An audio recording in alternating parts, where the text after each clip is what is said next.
Barrasso, who serves as the Senate Republican Conference Chair, said in a statement that the indictment will further erode the American people's faith in the Justice Department. "The American people have lost faith in Biden's Justice Department," he said. "They are uncomfortable watching the current president weaponize the justice system against his political opponent. The Justice Department's own flimsy deal to save Biden's son didn't even hold up in court. This two-tiered system of justice is wrong. The country deserves better." Senate Minority Leader Mitch McConnell, Republican Kentucky, has yet to issue a statement on the indictment.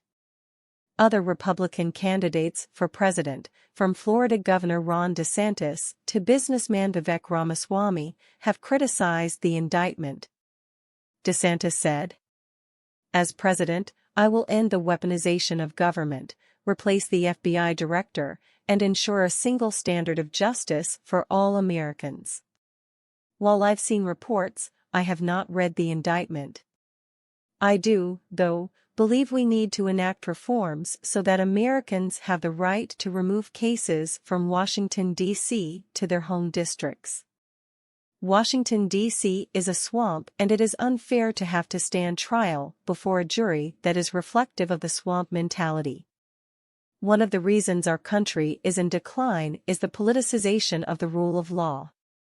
No more excuses. I will end the weaponization of the federal government," Ramaswamy said.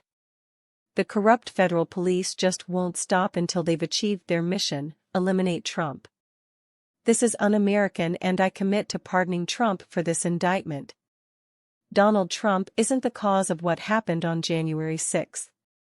The real cause was systematic and pervasive censorship of citizens in the year leading up to it.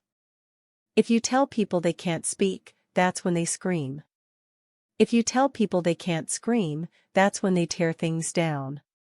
If we fail to admit the truth, January 6th will just be a preview of far worse to come, and I don't want to see us get there," he added. As Breitbart News reported, Special Prosecutor Jack Smith announced that a grand jury indicted former President Trump for a third time this week on charges related to January 6.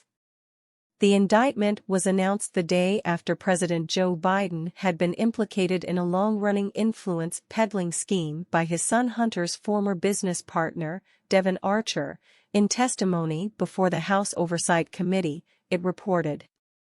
Trump was indicted on 4 counts, one on conspiracy to defraud the U.S., one on conspiracy to obstruct an official proceeding, one of obstruction and attempt to obstruct an official proceeding, and one of conspiracy against rights.